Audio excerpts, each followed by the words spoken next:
Hello students, welcome to the Vijeta master class. Students, आज की class हमारी टोटली एक न्यू चैप्टर की क्लास है और वो है क्लास 11 के अकाउंट का जनरल एंट्री।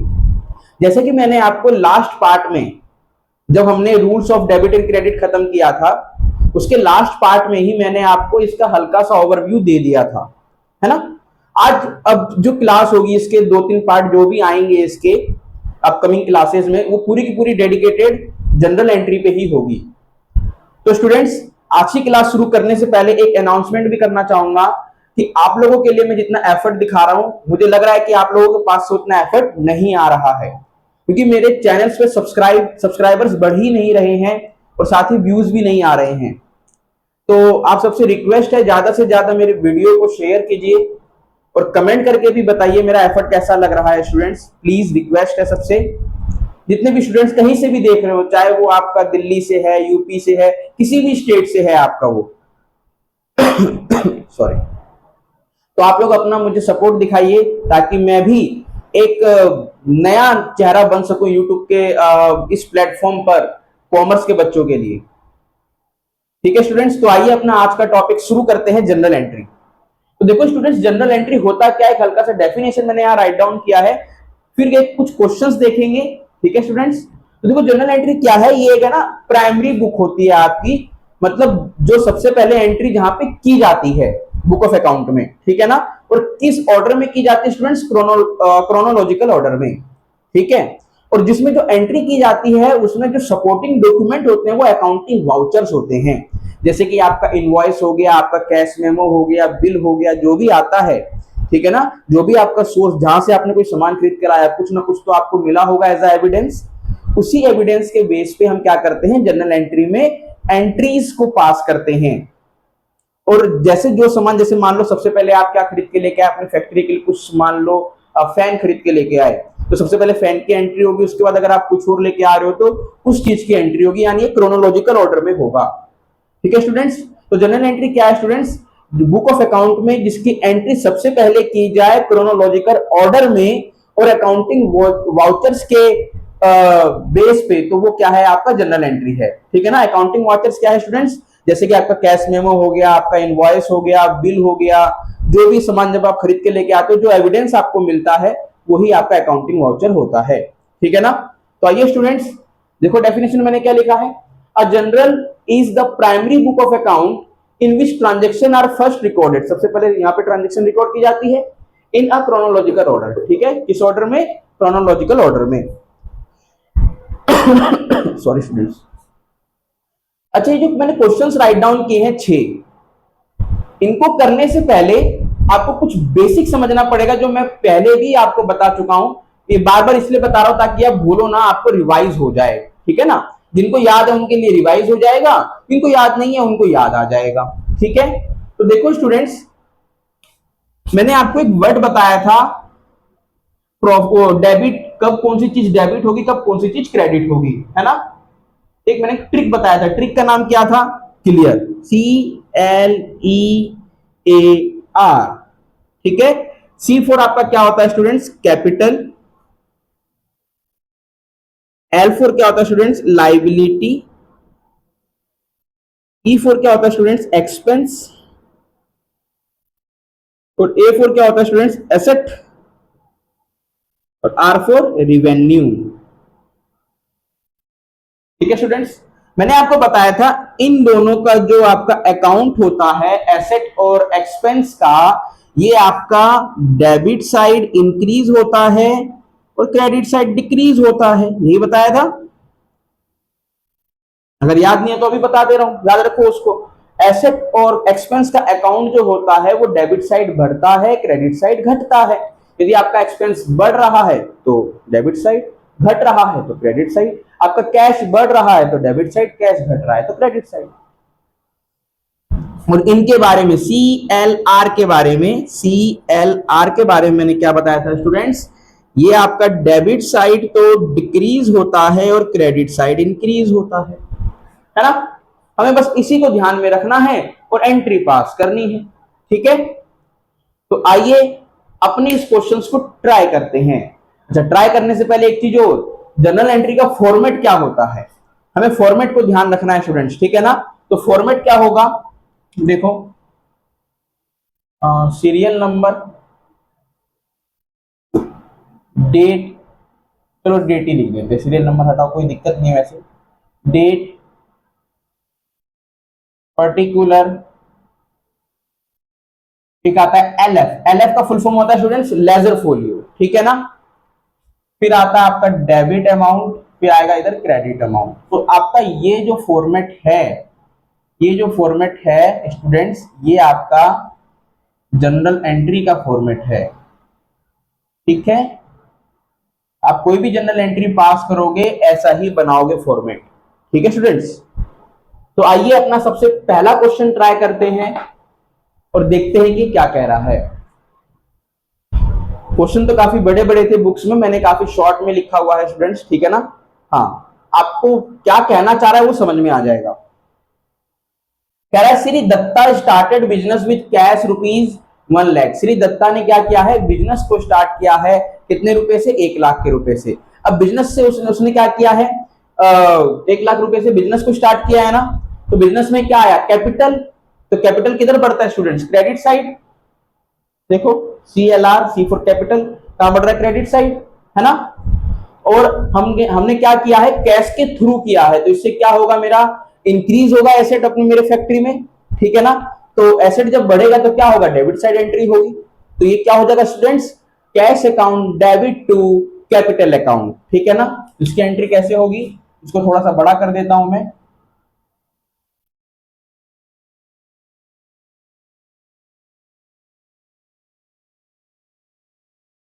तो डेट तो अपने पास है नहीं, डैश डाल देता हूं। पर्टिकुलर में क्या आ जाएगा, cash account, cash account debit to capital account, ठीक है। कितना हो जाएगा स्टूडेंट्स, 1,00,000 रुपए।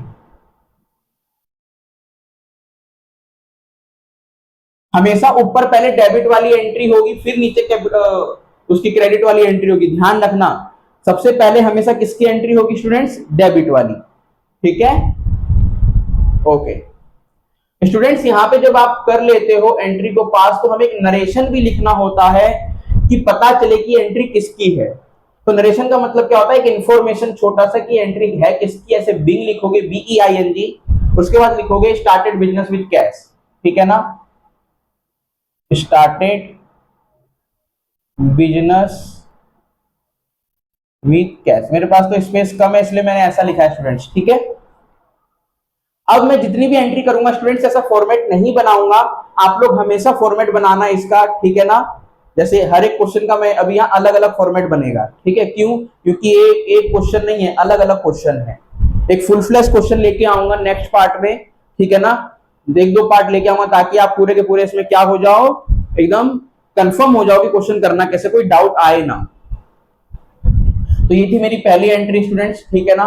दूसरी एंट्री मैं कर रहा हूं, कह रहा purchase furniture from Raj furniture in cash ₹10,000। देखो स्टूडेंट्स, मैंने आपको पहले वाली क्लास में और बेसिक अकाउंटिंग टर्म में भी बता रखा है, यदि किसी का नाम आ जाए तो समझ जाना वहां पे कुछ ना कुछ क्रेडिट पे सामान खरीदा है या क्रेडिट पे सामान बेचा है, उधार पे सामान खरीदा या उधार पे बेच दिया है किसी को। पर यदि नाम के साथ ये जुड़ जाए कैश, तो फिर उधार नहीं माना जाता वो, ठीक है ना। यहां पे मेरा नाम के साथ कैश जुड़ गया है तो ये उधार नहीं माना जाएगा। सॉरी स्टूडेंट्स, कह रहा purchase furniture from Raj furniture in cash ₹10,000। Furniture को परचेज किया हमने, ठीक है ना, कितने रुपए से, 10,000 रुपए से। तो आपका एसेट बढ़ गया और आपने कैश में खरीदा तो कैश कम हो गया, है ना। तो हम क्या करेंगे, जब एसेट बढ़ा तो डेबिट साइड एंट्री पहले होगी, तो furniture account debit to cash account, क्योंकि कैश तो कम हो गया मेरे पास, कैश क्या है, एसेट। और जब एसेट कम होता है तो क्रेडिट साइड मेरा एंट्री होता है, ठीक है ना। तो देखो क्या होगा students, furniture account, furniture account debit to cash account, कितने से है, 10,000 से है, ठीक है। नीचे नरेशन लिखोगे, नरेशन में क्या है, purchase furniture with cash, purchase furniture with cash. ठीक है। तीसरी एंट्री क्या कह रहा है students, paid rent ₹3000 in cash. Rent आप पे कर रहे हो, और रेंट क्या हो रहा है, हर महीने पे किया जाता है। कोई भी ऐसा खर्चा जो हर महीने हो तो वो आपका एक्सपेंस होता है। क्या होता है, एक्सपेंस। तो आपका देखो एक्सपेंस किस साइड बढ़ता है, डेबिट साइड। और आप जो रेंट दे रहे हो कैश में दे रहे हो, तो कैश कम हो रहा है, rent account debit to cash account. क्योंकि आपका कैश कम हुआ तो क्रेडिट साइड एंट्री होगी, और एक्सपेंस बढ़ रहा है तो डेबिट साइड। ठीक है ना। तो थर्ड एंट्री क्या है students, rent account debit to cash account. कितने से है भैया, 3000 का रेंट दिया है।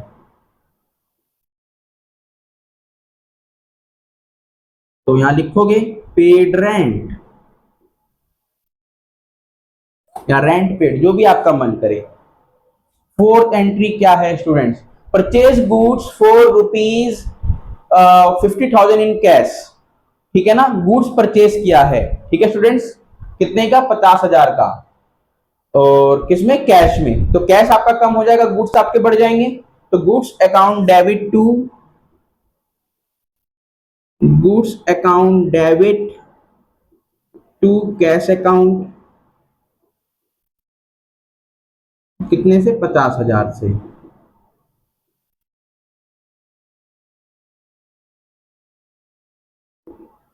ठीक है।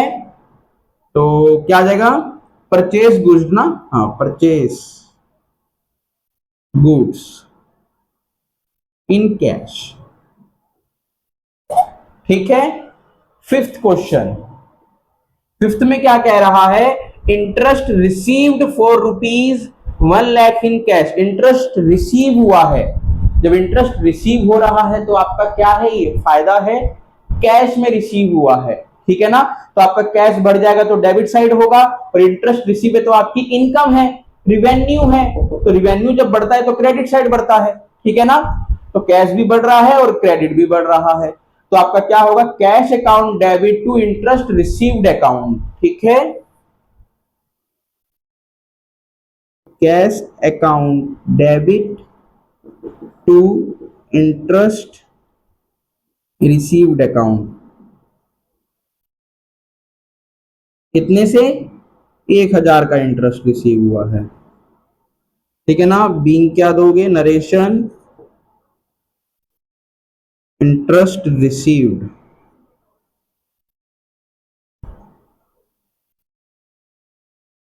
है ना। हाँ, इंटरेस्ट रिसीव्ड इन कैश। थोड़ा सा स्टूडेंट्स राइटिंग पे ज्यादा गौर मत करना, मैं बोलता जा रहा हूं, आप लोग उसको समझते जाना। मैंने लिखा है इंटरेस्ट रिसीव्ड इन कैश। ठीक है। लास्ट एंट्री है स्टूडेंट्स, पेड अ क्रेडिटर ₹50,000। देखो स्टूडेंट्स, क्रेडिटर कौन होते हैं, आपके लेनदार जो आपसे पैसा मांगेंगे। ठीक है ना। और आपके क्रेडिटर कम हो जाएंगे जब आप उनको पैसा दे दोगे, अपनी उधारी चुका दोगे। तो जब आपकी उधारी चुक जाएगी, जो आपके लेनदार है, लायबिलिटी जब कम हो जाएगी, इसमें लायबिलिटी कहते हैं, अब की लायबिलिटी कम हो जाएगी तो क्या हो जाएगा, डेबिट साइड एंट्री होगा ना, क्योंकि लायबिलिटी तो कम हो गई। और साथ ही साथ आपने कैश में पैसा दिया होगा इसको, लायबिलिटी कम हुई तो डेबिट साइड, कैश कम हुआ तो क्रेडिट साइड, क्योंकि कैश एसेट है। तो creditor account debit to cash account, creditor account debit to cash account. कितने से स्टूडेंट्स, 5,000 से। बीइंग, है ना, पेड क्रेडिटर। ठीक है स्टूडेंट्स, देखो ये 6 एंट्री है। अगली क्लास में जो एंट्री होगी स्टूडेंट्स, वो पूरा एक क्वेश्चन होगा, और पूरा का पूरा एक क्वेश्चन एक फॉर्मेट में आएगा, ऐसे अलग अलग नहीं होगा। ये मैंने अलग अलग एग्जांपल्स लिए थे, तब आपके मुझे आपके लिए अलग अलग एंट्री करनी पड़ी। ठीक है। अगली क्लास में इसका आप ध्यान रखना, जो मैंने ये आपको ट्रिक बताया है क्लियर याद करने का। ठीक है स्टूडेंट्स। फिर भी अगली क्लास में एक बार और बता दूंगा मैं करने से पहले। तो स्टूडेंट्स आप इसका स्क्रीनशॉट ले लो। अब मैं आपसे मिलता हूं स्टूडेंट्स इसके नेक्स्ट पार्ट में, क्लास 11 के अकाउंट का। अच्छा स्टूडेंट्स, जाने से पहले दोबारा रिक्वेस्ट कर रहा हूं, मेरे वीडियोस को ज्यादा से ज्यादा शेयर करो। सब्सक्राइबर मेरे 10,000 का गोल है वो करवाओ स्टूडेंट्स, करो जल्दी जल्दी सब्सक्राइब प्लीज, हम्बल रिक्वेस्ट है सबसे। मैं भी एक अपना फेस बनाना चाहता हूं कॉमर्स के फील्ड में, क्योंकि बहुत से टीचर है जो यूट्यूब पे पढ़ा रहे हैं कॉमर्स सब्जेक्ट को, और मैं भी कॉमर्स ही